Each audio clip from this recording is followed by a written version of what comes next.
Hey there everyone, it's Imran. I hope you're doing well, and here's the Team Imran Cancer Update for February 4th, 2013. It's been a little while since I put out a video um, for my cancer update, not for any other reason than I've been busy. As many of you know, nothing slows me down, even cancer, and I've been busier than ever before.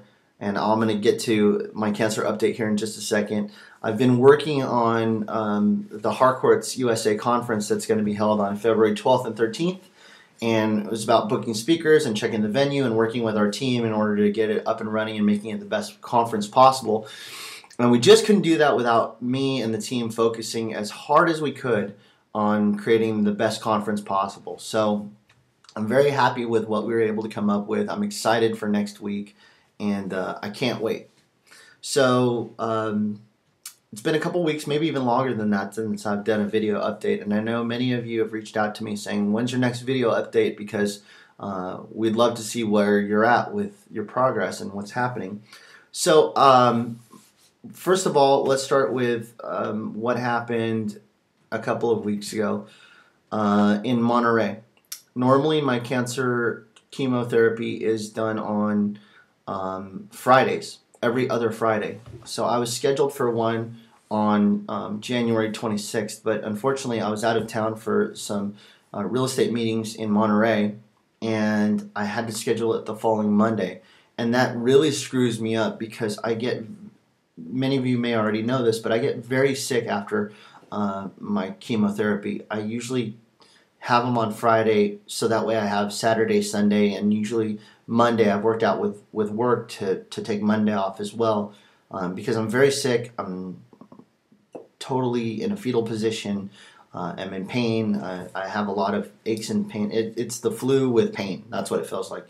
And with me having a modified change to where I had to have it on a Monday, it totally screwed up my entire week because I'm sick during the week, and this time I did not give myself the time to heal.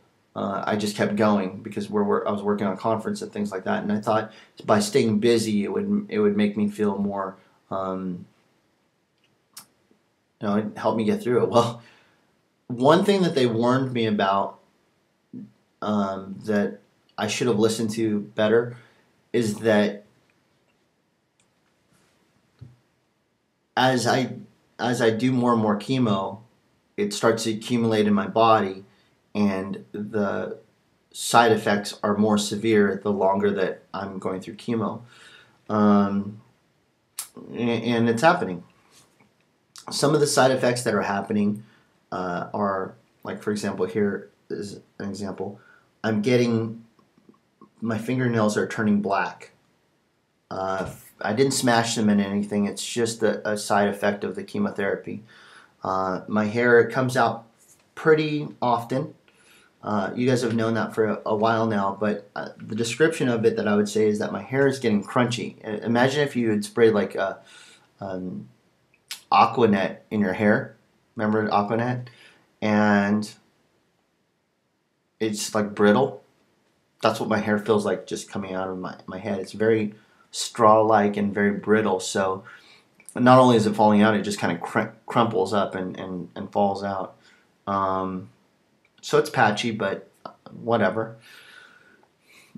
And the nausea is happening more and more than ever before. I was telling Tamara the other day the story of Pavlov's dogs, about how they hear a bell and their mouth salivates because they know that they're going to get food. Just hearing the word chemotherapy makes my stomach turn because I know how it makes me feel, and there's a never-ending bad taste in my mouth, and it's just bitter all the time. Food doesn't taste good. So normally what ends up happening, and I'm going into description for you guys so that way you understand what a cancer patient would be going through, is that if I have chemo on a Friday, I'm usually back to my old self by a Thursday, the following Thursday, and then so I have 5 bad days or 6 bad days and then 9 good days before the next session, or 8 good days. Now it's going longer and longer, so I have like a lot of bad days. in a row, and then fewer good days. And um, whatever, I'm a tough guy. I'll get through it, but it definitely takes its toll on me.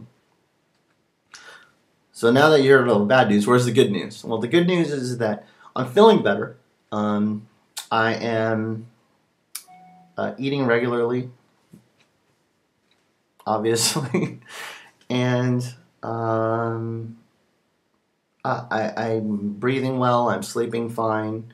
There's a couple of aches and pains, like I mentioned, but for the most part, I'm feeling good. I'm due for a scan, a PET scan of my body in the next couple of days, probably in the next week, and that's going to tell me whether or not the tumors that were in my chest and in my neck and everywhere else are going away. As I mentioned to you before, I have stage 3 cancer. That means that it's gone below my chest area towards near my liver, and the goal and the hope is that the PET scan will show that it's now going away from the liver. I know it's going away in the chest because I can breathe better, and the ones that were on my neck from a very early stage have already been going away. So I've got my fingers crossed that it's going away. I'm going to have a nice result saying that the tumors are shrinking, if not going away completely. And that would mean that I'm halfway through my chemo, which is like, thank you, God, for making this as short as possible, because I'm having a really hard time going through this chemotherapy. And I'm tough, and you guys see me out and doing my thing, but there's only one person that sees the rough and tough and sick version of me, and that's Tamara. And I wouldn't have it any other way. She's my partner through all of this, and I love her for what she's doing for me, and I just love her for who she is. And it's tough. It's really hard to go through this kind of stuff. That's okay. I'm not getting emotional here. I am getting emotional about this. Many of you might have seen that that I did a speech in Monterey, and there was a bunch of people that commented about it. And I did a 6-minute speech. I opened for the California Association of Realtors with an inspirational message, and I told my story, and I talked about what I'm going through, and I did it all in 6 minutes, and it was I felt very good about it. I was really happy. A lot of people clapped, and it was kind of cool. And I wasn't sure about how I felt about posting something like that again for people to see, but I did make the decision, and I did upload it to YouTube, and I'm going to be posting it on my Facebook tomorrow, which is going to be the 5th of February. So you'll see that speech in its entirety. I talk about the realtor family being there, and some of my family not being there for me. I'm fortunate. I have a few people in my family that have been there for me, and some of them that haven't. And the realtor family has been there. They've been there to help me out. They've supported me, and I just want to say thank you to my family and to my realtor family for being there for me. Check out the video if you'd like. I'll post it tomorrow. One more piece before I go, and I tell her this every day, but I think this is a time that I'm going to say it out loud to the world. When I had chemo on Monday, they gave me a medicine that makes me fall asleep. I get really sleepy. I'm in the chemo chair for about 3.5 to 4 hours.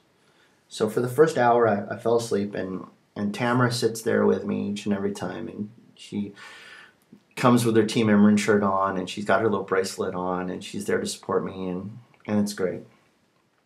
And many of you saw this, but she told me that she was going to get her hair cut, which I thought wasn't okay, no big deal. And she shared with me why she did it.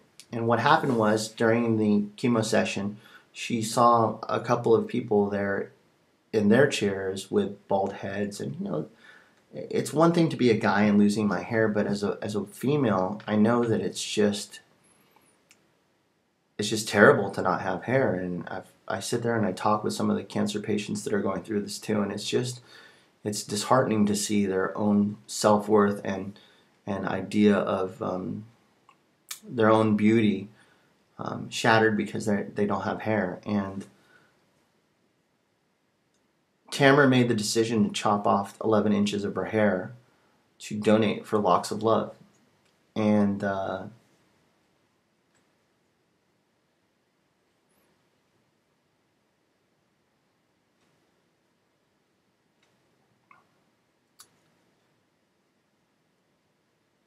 she sometimes says to me, you know, I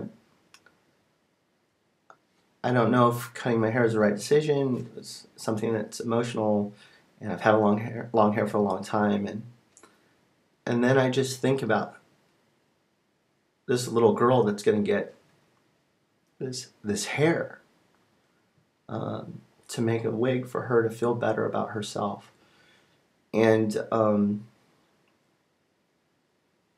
I can't think of a better person to donate than Tamara, because she has been completely selfless through this whole process with me. And I didn't mean to get emotional right now, but Tamara, thank you. And I love you very much for what you do. And I tell you it every day. And now I'm just telling everybody.